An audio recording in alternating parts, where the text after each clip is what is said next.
이렇게 믿음을 못 주는데 주식으로 돈이 들어가겠나. 세제는 개편을 안 했는데 공시가율은 80%로 상향할 거다. 갖고 있는 돈도 줄이라 그러고 가격은 올라갔고 세금은 올라가고 이익은 줄어들고 이런 삼중고가 되니까 외국인들이 눈치를 챈 것 같습니다. 그래서 외국인하고 기관이 동반 매도를 했어요. 그래서 우리나라만 그러겠어요. 잠깐 찾아봤는데 와. 아파트는 망고쌤.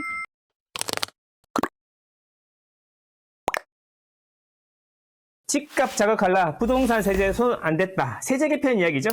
자, 그런데 이런 이야기가 있어요. 세제는 개편을 안 했는데 공시가율은 80%로 상향할 거다. 이런 이야기가 있습니다. 이게 무슨 이야기냐면 이 세제 개편안은 이제 법을 바꾸는 거고 이 공시가율은 뭐냐면 시행령만 바꾸면 돼요. 시행령. 그래서 이거를 60에서 80%로 올리는 거다. 제가 그래서 말씀드리지 않습니까? 세금은 안 올릴 거다라고 하는데 그거는 법을 바꿔서 안 올릴 거라는 이야기지. 부동산 세금 안 걷는다고 했잖아요. 법을 바꿔서 안 올린다는 이야기지. 그러면 공시가율 같은 건 올릴 거다. 그리고 또 중요한 거 집값이 오르면 가격에 비례해서 자동적으로 세금이 올라가기 때문에 집값 올라갈 게 뻔하니까 그냥 안 올린다고 말해도 세금은 자동으로 올라간다라는 겁니다. 어쨌든 그래서 세제 개편안이 나왔는데 이게 쫄았어. 이거 괜히 손댔다가 내년 지방선거에서 역풍을 맞을 수도 있기 때문에 일단 손 안 대고 부동산에 다른 걸 손댔어요. 그래서 무서운 일이 일어났어요. 2025년 세제 개편안이 나왔습니다. 부동산 쪽은 안 건드렸어요. 쫄았어, 쫄. 자, 법인세율을 올렸어요. 1%씩 다 올렸습니다. 뭐라고 했습니까? 정상화했다. 원래대로 한원했다. 이런 이야기를 했습니다. 그러면 그동안엔 다 비정상이었나 봐요. 그죠? 뭐가 정상합니까? 세금을 올린 거죠. 뭐가 정상화야. 세금을 올린 거잖아. 지금 법인세 세수가 빠르게 줄어들고 있어요. 경기가 안 좋으니까 법인들이 세수가 빠르게 줄어들고 있는데 여기다가 하나 더 올리는 거죠. 안 그래도 힘든데 세금 조금 더 내라. 이런 이야기가 된 거고 그리고 뭐 노란봉투법이니 뭐 이런 거 해가지고 계속 기업의 경영을 힘들게 만들고 있어요. 이런데 세금까지 올려버리고 있는 거죠. 여기다 추가적으로 이제 관세 협상이 뭐 잘했다 못했다 이야기가 많은데 어쨌든 15%로 결정이 되었어요. 그동안에 다른 나라들은 관세를 내고 우리는 관세를 안 냈단 말이야. 경쟁력이 있었는데 이제 우리가 15% 관세를 내게 됐으니까 미국 시장에서 경쟁력이 줄어들겠지. 수출로 대부분 먹고 사는 우리나라는 이제 큰일 난 거죠.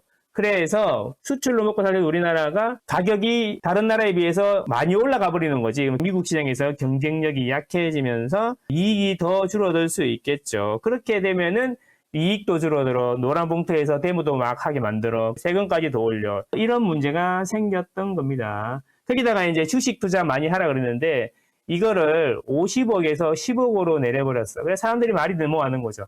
야, 50억에서 10억으로 내리면 누가 여기다가 투자를 하겠냐. 10억이 안 되더라도 1%나 2%, 4%가 되면은 요거 대주주 양도소득세 해가지고 세게 때리게 해놨다라는 거죠. 이게 별거 아닌 줄 알았는데 큰 파장을 일으킵니다. 좀 이따 얘기할게요. 어쨌든 정권거래세율도 일단은 0.2로 다 올린 거죠. 거래세도 올리고 다 준비를 했어. 그리고 이제 배당 많이 하라고 고액 고배당 기업은 분리과세를 빡세게 해주겠다. 그래서 계속 배당률을 올리거나 40% 이상을 계속 유지해라. 이런 이야기인 거죠. 자, 여러분. 이 기업 입장에서 한번 볼까요? 안 그래도 경기가 어려운데 법인세가 올라가요. 그리고 미국 시장에서 다른 나라랑 경쟁해야 되는데 우리가 상대적으로 관세가 제로였는데 우리만 관세를 15% 올리게 만들었어요. 그래서 우리나라 제품 가격이 15%가 올라갔어요. 그래서 그런 상황으로 미국 시장에서 다른 나라랑 경쟁을 해요. 이익도 많이 줄어들게 생겼어요. 근데 세금은 늘어나요. 근데 노란봉투법이 되면 어떻게 돼요? 노사분규라고 하죠. 복잡하잖아요. 이제 맨날 대모하게 생겼잖아요. 자, 거기다가 우리는 현금을 유보를 많이 해요. 수출 위주로 되어 있기 때문에 우리나라는 어떻게 해요? 수출 위주로 되어 있으니까 대외 경기가 취약해지면 갑자기 확 쪼그라들 수 있잖아요. 그래서 우리는 유보금을 많이 가지고 있고 현금을 많이 갖고 있는 거예요.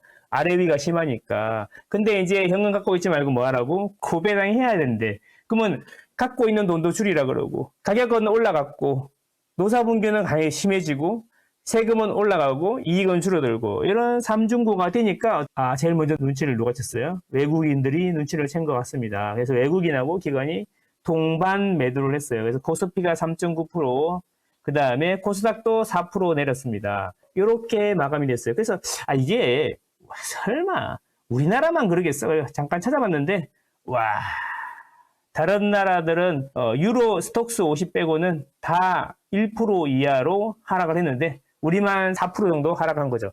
우리만 좀 도드라지게 많이 좀 빠진 것 같다. 물론 오늘 밤 지나봐야겠지만 도드라지게 많이 빠진 것 같다. 이게 갑자기 기관이랑 외국인이 동반 매도를 하면서 이렇게 됐다라는 거죠. 이게 다 대주주 요건이나 관세 이런 것 때문에 아닌가 이렇게 해서 사람들이 이야기를 하니까 바로 뭐가 나와요?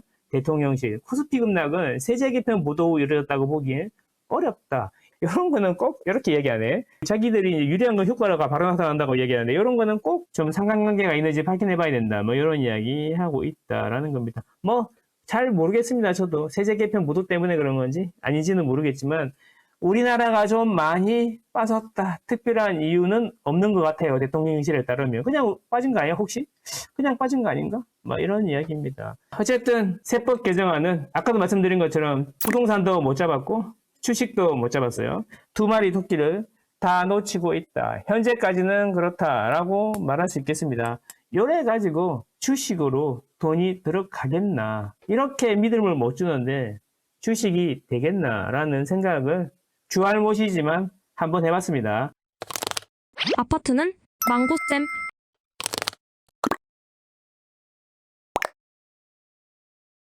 집주인의 월 200만 원씩 보낸다. 이 이야기 들어보셨어요? 상계동에 사는 직장인 한숨. 상계동에 사는 작은 집도 200만 원씩 보낸다. 이런 이야기. 월세가 많이 올랐다라는 이야기죠. DSR도 만지작. 조여오는 전세 대출에 세입자들 불안하다. 자, 627 대출 규제 한 달. 전세 매물 줄고 고가 월세 늘었다. 제가 계속 말씀드리고 있는 거 아닙니까? 전세를 규제하면 무슨 일이 생긴다고요? 월세 지옥이 펼쳐지는 겁니다. 그리고 또 오히려 전세도 내리지 않는다는 거예요. 보여드렸잖아요. 서초구 일부 빼고 전부 다 빨간색이잖아. 전세를 자꾸 조이면 결국에는 집값도 못 잡고 월세로 내쫓기게 만들 것이다. 이런 이야기 말씀드렸는데 그대로 지금 가고 있지 않습니까? 자, 그런데도 지금도 자화자찬하면서 전세를 때려잡아야 된다. 집값 올리는 원흉이다. 라고 이야기하는 사람들은 무슨 생각을 하는 건지 잘 모르겠습니다.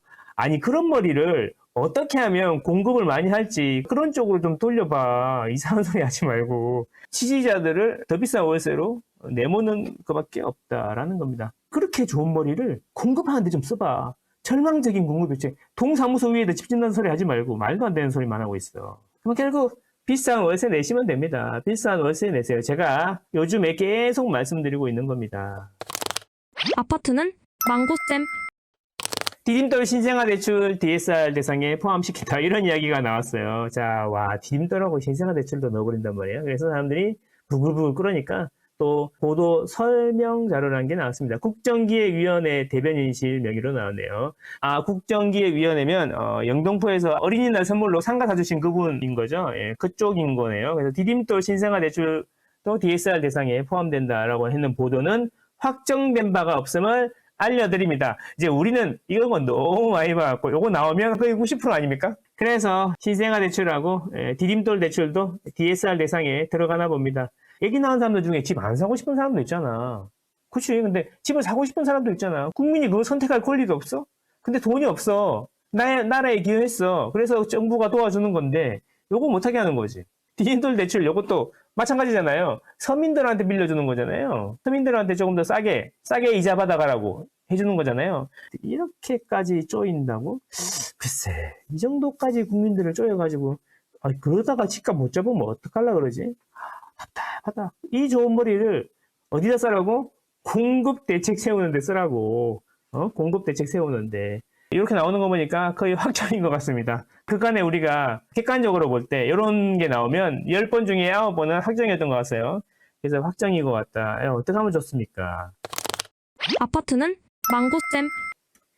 요즘에 좀 기분이 안 좋은 건 뭐냐면 집을 세 채 네 채 사가지고 투기꾼이라고 하는 거는 투기가 뭔지는 잘 모르겠지만 그래 그럴 수 있다고 치는데 이제 집 하나 살려고 하는 사람들 대출받아서 집 하나 살려고 하는 사람들 이런 사람들까지 적폐처럼 투기꾼처럼 이렇게 몰아가는 게 맞는 건가 싶습니다. 예. 그렇게 다주택자를 때리고 법인을 때리고 해도 집값이 안 잡히는 걸 보면 이제 머리를 좀 써야 되는 거 아니야? 그에 갖고는 안 된다는 걸 알고 솔직하게 고백해야 되는 거 아니야? 그동안 공급을 너무 안 했습니다. 공급을 지금부터 하려고 해도 몇 년은 걸리는데 그동안은 어쩔 수 없습니다.